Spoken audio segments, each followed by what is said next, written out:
Can you give us some further examples of the fear of God in biblical thoughts? Okay, in answering your previous question, what I did was to take various verses from the Old and New Testament that actually showed us the importance and the prominence of the fear of God in the Old and New Testament. So, to give further example, let's take some example of people, character in the Old Testament and in the New Testament that illustrate for us this concept in a practical way of the fear of the Lord. I think I will take one example from the Old Testament, which will be the example of Job. We all know the story of Job. We know how Job faced a lot of trial.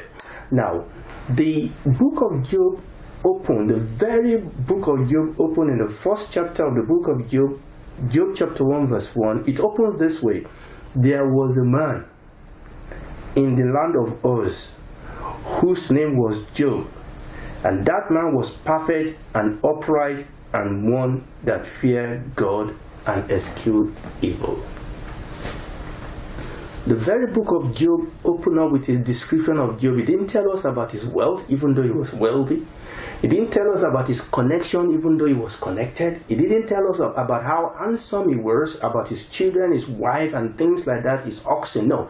What the Bible tells us is this man's relationship, the core, the chief, and the main part of this man that made him such a beloved, that made him such a prominent character in the Old Testament, that made him to, have a place in the Old Testament. The Bible says that, the Bible tells us his name, and the Bible says he's a man that feared God. And because he feared God, he eschewed evil. He turned his back of evil because he's a God-fearing man. And this is very important, that at the heart of the character of Job is this main concept, this main force in his life.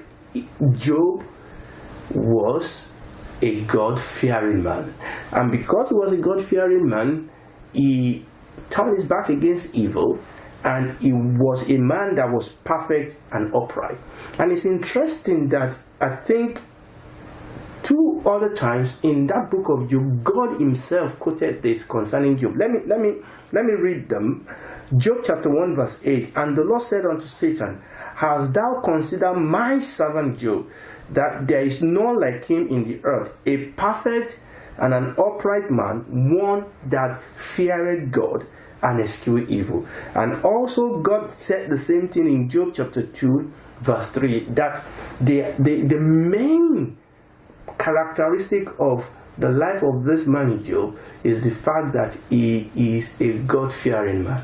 He is a man that was perfect and upright, that eschewed evil. So in the life of Job, we see an illustration of a man that feared God in such a way that, in fact, let me read that Job chapter 2 verse 3, because I think this is important.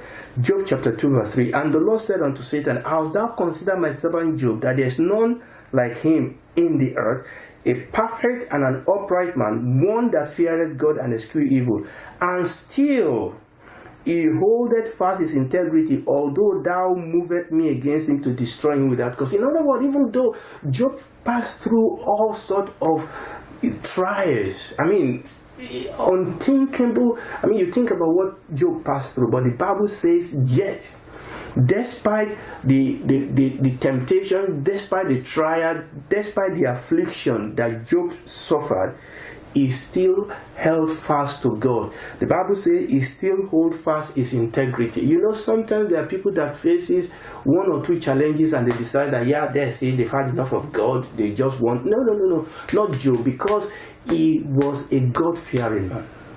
And the Bible says that despite what Job faced, he was able to hold on to the integrity of his walk with God, to the integrity of his life. He was still able to work with God. Yes, he had his problem. Yes, he had his question. Yes, he didn't understand the fullness of the revelation of God, but he didn't know everything. At the end of the day, God revealed himself to Job in a deeper and a greater dimension. But Despite that, with what Job knew at the beginning of his life, the Bible says that he was a God-fearing man. And because he was a God-fearing man, he could face challenges without buckling, without just, sometimes people fall into sin and they try to justify it. If you and I fear God, we will not say, because my wife is this, then I have to be a devil. Because my husband is this, then I have to, sin. No, not Job. We cannot excuse. Two wrong cannot make it right. No one of us will be able to excuse ourselves when we get to heaven and say, the reason why I've committed fornication is because my spouse committed fornication. Or the reason why I acted like the devil is because he or she acted like the devil. No. That will not be a justification. But if you and I fear God, remember submitting ourselves one to another in the fear of God. I don't love somebody because they necessarily, because they merit it. Okay, even if my husband and my wife, even if my spouse are one of the most godly people, the reason why I relate to them, the way I related to them, is because of God, is because I fear God. It's because of the knowledge and the fear of God. That is why I treat people right. That is why I treat my spouses, my children right, because I fear God. Praise the Lord. So that's definitely one example that we can pick from the Old Testament about somebody that illustrates for us the concept of the fear of God. Another example, popular example in the scripture will be Joseph. You remember the story of Joseph? Hated by his own brothers, sold into slavery, went down to Egypt. He was sold into the house of Potiphar. Unfortunately, Mrs. Potiphar set her eyes on Joseph, and the Bible says that she wanted to sleep with him. But the Bible tells us in the book of Genesis chapter 39, I will read verses 7 to 9. The Bible says, and it came to pass after this thing that his master's wife cast her eyes upon Joseph, and she said, lie with me. But Joseph refused and said unto his master's wife, behold, my master wotteth not what is with me in the house, and he hath committed all that he has unto my hand. There is none greater in this house than I, neither has he kept back anything from me but thee, because thou art his wife. How, now, this is the fear. This is the fear. How can I do this great wickedness and sin against God? That is the characteristics, that is the mark of a boy that feared God. That he said, listen, and he gave the reason why. At the end of that, he said, if I do this, it's because I don't fear God. I fear God. How can I do this great wickedness and sin against God? And this is the characteristic of the people that fear God. How can I lie? How can I commit this atrocity? Nobody may be seeing me. Nobody may even know. Maybe master may not even find out.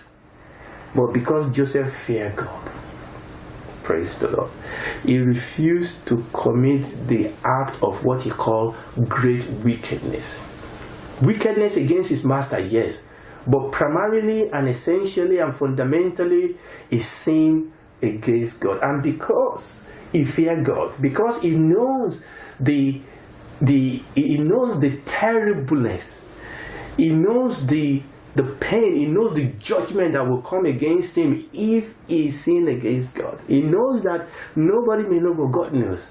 Because of what Joseph knew, he said, no, I'm not going to commit this act of great wickedness and sin against God. Obviously, that costed him some pain because he ended up in the prison. But thank God, because he didn't stay in the prison, because he feared God, God promoted him. Praise the Lord. So that will be two examples I will give from the Old Testament that illustrate for us people that walk in the fear of the Lord. In the New Testament, I will choose a preeminent example, our Lord Jesus Christ himself. I believe that the fear of the Lord become important for me because the Bible tells me clearly that the Lord Jesus walked in the fear of God. I mean, if the Lord Jesus himself, the one without sin, the flesh, the word that became flesh, God with us, Emmanuel, if it was necessary, if it was mandatory for the Lord Jesus Christ, for him to live on this part of heaven, for him to live on earth, if it was important and necessary for him to walk in the fear of the Lord, how much more me? How much more you? Isaiah, even though I said this in the New Testament, but let's see the prophecy of Isaiah concerning the Lord Jesus Christ. Isaiah chapter 11, very popular portion of the scripture. Isaiah chapter 11 verses 1 to 3. And there shall come forth a rod out of the stem of Jesse, obviously a prophecy concerning the Lord Jesus Christ, and a branch shall grow out of his root. And it's going to take us through what we call the sevenfold manifestation of the Holy Spirit. And he said, and the Spirit of the Lord shall rest upon him, the Spirit of wisdom and understanding, the Spirit of counsel and might, the Spirit of knowledge and of the fear of the Lord, and shall make him of quick understanding in the fear of the Lord. And he shall not judge after the sight of his eyes, neither reprove after the hearing of his ears. The Bible tells us sevenfold manifestation of the Holy Spirit in the life of the Lord Jesus Christ. But the one we often don't emphasize is the one the scripture emphasizes. The Bible says that one of the manifestation of the Holy Spirit upon the life of the Lord Jesus Christ is this, that the Spirit of knowledge and the Spirit of the fear of the Lord, that if you and I are filled with the Holy Spirit, if we are walking in the Spirit, one of the outworking of that in our life will be that we will walk in the fear of the Lord. If somebody tells me that he's speaking in tongues and filled with the Holy Spirit and is living like the devil, is living as if God does not exist, is backbiting, is living in sin, and yet is still praising the Lord, such an individual doesn't have the Holy Spirit. He may have a spirit, but it's not the Spirit of God, because one of the manifestations of the Spirit of God in the life of people is the fear of the Lord. And the Bible says, and this portion of the scripture, even though it's given us sevenfold manifestation of the Holy Spirit of the life of Jesus, but it focuses on the last one, the fear of the Lord. And the last part of that scripture says, and shall make him of quick understanding in the fear of the Lord.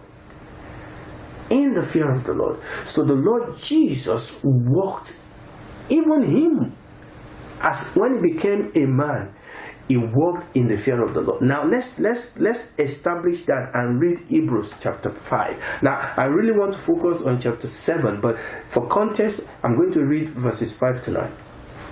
Hebrews chapter 5 verses 5 to 9. So also Christ glorified not himself to be made an high priest, but he that said unto him, Thou art my son, today have I begotten thee.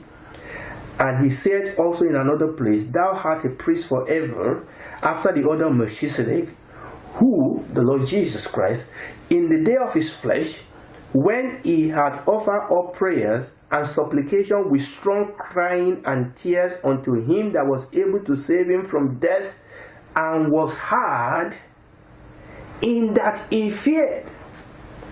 Though he was a son, yet learned he obedience by the things which he suffered. And being made perfect, he became the author of eternal salvation unto all them that obey him. The Bible says that Lord Jesus Christ offered up prayer and supplication with strong crying and tears unto God his Father, that was able to save him from death, and was heard, in that he feared. The Lord Jesus Christ himself walked in the fear of God. Praise the Lord. Whatever this fear of God is, the Lord Jesus Christ himself walked in the fear of God. And I think that these are some of the examples. We can give other examples from the Old and the New Testament, but I think these few examples will suffice to give us more illustration and example in the scripture of men that walk in the fear of God. Praise the Lord.